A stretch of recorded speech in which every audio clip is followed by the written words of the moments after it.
Now then, people, welcome back to the Just Joe Football Show, and it's time for your Leeds versus Southampton preview. Thank you for patiently waiting, because as I say, normally I would have had this out on a Thursday straight after the press conference, but I've been a very, very busy guy. But as I say, it is coming to you now. Please do like this video, subscribe to the channel, comment, and hit that notification bell. If you didn't have a chance yesterday, we did the Premier League preview. It was great to catch up with the lads, great to have a chat, and I also did thank people that watched that for getting me to 10,000 subscribers. Absolutely unbelievable feat in probably just a little under a year that I set out to do this. So for those that are watching this that didn't get the thanks yesterday, thank you so much. All right, thank you. It means the absolute world. But we are here for the Leeds versus Southampton preview. Just before we do it as well, I'll be live again tonight as well with my good friend Gary from Talking Shut for Thank Football. It's Friday. So if you're stuck for something to do, join us for that as well. But look, I'm really positive going into this weekend's fixture. It's actually the first time I'll be back at Ellen Road since we got spanked 4-0 by Tottenham Hotspur, which was ultimately the goodbye to Bielsa. So I've not actually been back in Ellen Road since then. I missed the night game against Villa. Then I got COVID, so it seems an age, weeks, in fact. But look, Leeds are now in a much, better position than when I was last at Ellen Road. That goes without saying. Jesse Marsch has done a great job. Hats off to him. I think this seems to be a thing that I'm not backing this guy. I am. He does have my full back, and I'm just still in that in the healing stage, as it were. But look, Leeds United are now 7 points clear of relegation heading into this weekend. And we have to remember, guys, as well, this weekend's really set up for Leeds United. It really is, because let me just reel off some of the relegation rivals games this weekend. And Watford are away at Liverpool. Burnley are playing Man City at home. Brentford are away at Chelsea. West Ham take on Everton at home. Newcastle away at Spurs. Norwich versus Brighton, but Norwich is Norwich, they're down. But what I'm saying is everything is set up for Leeds United now. Of course, as the podcast goes, Leeds that. Everything will probably tell you that we'll lose this game. But I am really confident, and it's perfectly set up, and I think we can take advantage. We really can take advantage this weekend by getting a positive result against Southampton. I'm not being naive here when I say, Southampton are a great side, and I'll explain a little bit later on as to why I believe we can get a positive result, but everything's set up for Leeds United. I suppose the Leeds fan in me, or in us, in you, will say, well, that means we're going to lose. But hopefully that won't be the case, because as I say, Phillips and Cooper are both in contention to start this weekend. We are almost at full strength, guys. Just to give you an injury update, Rafinha's ready, didn't go away on international duty. We know how he came back last time, so that's a positive for us. Ilian Mellier's fine. That a lot of us were worried after he took that knock against Raul Jimenez. The squad's at full strength, bar Patrick Bamford. Of course, we're missing Hjelde, Shackleton, etc. But they're on the periphery anyway. The big one is that Phillips and Cooper both are in contention to start. He says he won't start both of them because he'll have to substitute them at some point. He's still undecided as to what he'll do. Maybe he won't start either. Look, I'd like to see Cooper come back in at left centre-back. I think I really like Strauch, and of course, he will go on to be our left-sided centre-back. But I think he could probably do with a little bit of a rest, some time out of the side. I think he's been a little bit underperforming of late. So I'd like to see Cooper back in there. But then again, if Marsch is saying they won't make 90 minutes, do you really want to be making a change at centre-back? Maybe not. But look, even just having them on the bench is a massive plus. It was a massive plus seeing him there against Wolves. We know what went down at Wolves, even though Marsch said afterwards they were never coming on. But this weekend, there's a real chance that will either start, come off, come on. Either way, it's going to be a massive lift when we see either of them players come onto the pitch, because they're huge. They're huge for Leeds United. And Leeds United are in a good run of form. 2 wins on the bounce. For a side that are fighting relegation, that's a good run of form. Yeah? 2 wins in the manner in which they came. I said, the Norwich win, I would argue that is better for morale and confidence boost than going out and getting a routine 2-0 win. Because that then gives you the fight that you need to then go get a result after being 2-0 down against Wolves. We're bouncing going into this fixture. One player that's been great since Marsch came in is Rodrigo, and he's netted in both of our recent victories. And I feel that he could have a big impact on this game as well, for sure. We're going to need players like him. And I think maybe him being added to that leadership group, it has took his game to another level whilst at Leeds United, you know. So I'm looking forward to it. I am really looking forward to this weekend's game, and I feel that we can get a positive result. In terms of how I expect Leeds United to line up, I'd say that Jesse Marsch doesn't start either Calvin or Cooper. I think they'll come on at some point.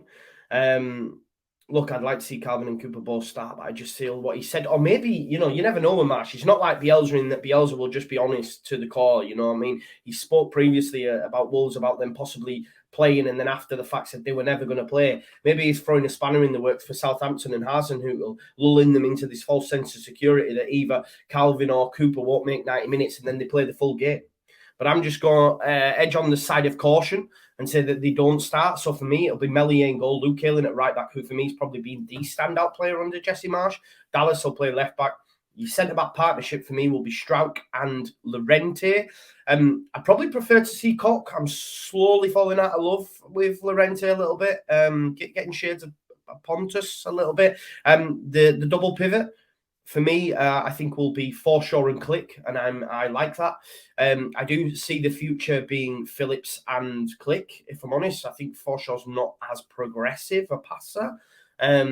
He's great in terms of being press resistant and ball retention, but I'm not sure that's the peak qualities you need in a Jesse Marsch system. So we'll have to see anyway what the summer brings. Of course, I'm not saying for 1 second we need to get rid, but I just feel that he maybe one that might drop out. I might be wrong, maybe way off the mark, but it's just my initial assessment. I think up front will be Rodrigo and James in that front two, and then behind them will be Rafinha and Harrison. And look, I'm really confident about how Rafinha is going to perform. Rafinha won't like what's been said even if it's true, whatever elements of truth to it, he'll still want to put on a show.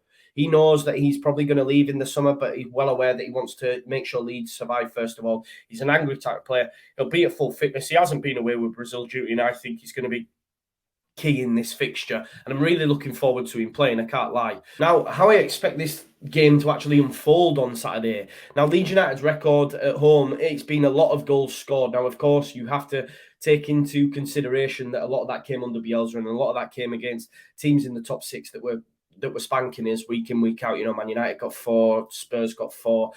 So an average of 4 goals per game across our last 4 home Premier League fixtures. And that first half strike against Norwich City in our last home game was actually the first before half-time in 5 league games. So we know why we would get under the cosh. We would concede early doors. Arsenal, Man United, Liverpool, whoever it was, we'd concede early doors and just go to bits. But that's changed under Jesse Marsch. We've got a goal in the first half against Norwich City. He's instilled the fighting qualities. I don't think that they were ever not there, but they definitely waned a little bit under Bielsa. Maybe just there was a little bit of the players falling out of love with what was expected of them on the pitch, and they couldn't see the outcome of what they were doing. And maybe unconsciously questioning in that. But as I say, since Marsch has come in, them fighting qualities are still there and have definitely come to the fore. And look, Southampton, bit of a hot stat for you, possess the league's second worst away second half record this term. So, if it is tight and if we don't score in the first half, which we haven't done a lot of late at home, know that we will go to the end, and know that actually Southampton, maybe their fitness levels, and this is something that can be labelled at them. They are, held to the leather early doors, but we've seen in previous fixtures, I know not this season, but we always seem to overcome them by the end of the game and scored a couple maybe at times. And the fact that they possess the league's second worst away second half record, there's something in that as well. So we can take positives from that. And Southampton do need a positive result because they have lost their last 4 in all competitions. They were beaten 4-1 by City, beaten 2-1 by Watford, 2-1 by Newcastle, and got spanked 4-0 by Villa. Now, that's teams that are down there in and around, as you could say, So Southampton's record against them sides of late hasn't been great. And I will label this at Ralph and Southampton. It seems to be a running trend that Southampton can have winning runs and then they have losing runs. Who can forget last season they went on an 11-game, losing run, and there is a little bit of the fact that they're no longer in the chase for Europe. They could have been prior to these 4 games. You know, there was even talk of it, and then obviously they've fallen off a cliff. And they're nowhere near relegation. You know, I was speaking to Jack last night, and he said it's so good to not have to be in that conversation for once.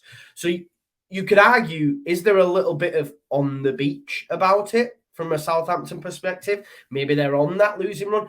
Leeds United are full of fight. They know that safety is within grasp. You know, a couple more wins. I would argue 2. And I go as far as to say, and I said this last night, that I think we'll get them in the next 2. I'm confident. And that's okay. You're allowed to be confident, you know what I mean? So the fact that their season is threatening to peter out a little bit, and we're still fighting for survival, I see it, you know, ending in a Leeds United win. Now, of course, Livramento, right back, unbelievable player, was great in that first game this season where basically it was a 1-0 battering. He needed some rest before the international break, but he should be good and in contention. We may see a front 2 partnership of Shea Adams and Armando Broja. And Armando Broja, who's on loan from Chelsea, it seems like a fantastic loan signing. I believe Southampton will go with a 4-4-2, Forster in goal, Livramento at right back, Bednarak, Salisu, who has been exceptional this season. You know, Jack was telling us last night just how good he is. Could they have replaced Vestergaard, who's had a nightmare at Leicester? Well, Salisu, I know he was already there, but he's really come into his own this season. You've got Kyle Walker-Peters, who Ralph Hasenhüttl said's the next Philip Lahm. I don't know about that, Ralph, but there you go. You've got Adam Armstrong, Ward-Prowse, Romeu, who has been decent, you know, Elyounoussi, and then, as I say, I believe the front 2 will be Armando Broja and Shea Adams. And they're both good players and certainly will cause problems for whoever starts at centre-back for Leeds United at the weekend. But look, as I said, to come back to it, I'm confident. I feel that we could genuinely win the next 2. I'd argue I'm more confident for this one than I am against Watford at home. So I think they'll be difficult to break down. This game, I see they're being full of chances, end to end, a little bit basketball-y. It's too, you know, battle of the RB Leipzig, the Red Bull coaches, you know, the 4-2-2s or the constant pressures, all that sort of vibe. It has that little bit to it. They're both big fans of one another. So that's nice to see. There'll be respect there. But look, when the start of the game comes, I expect Leeds United. I go as far as to say I think we score in either half. I do think Southampton will score.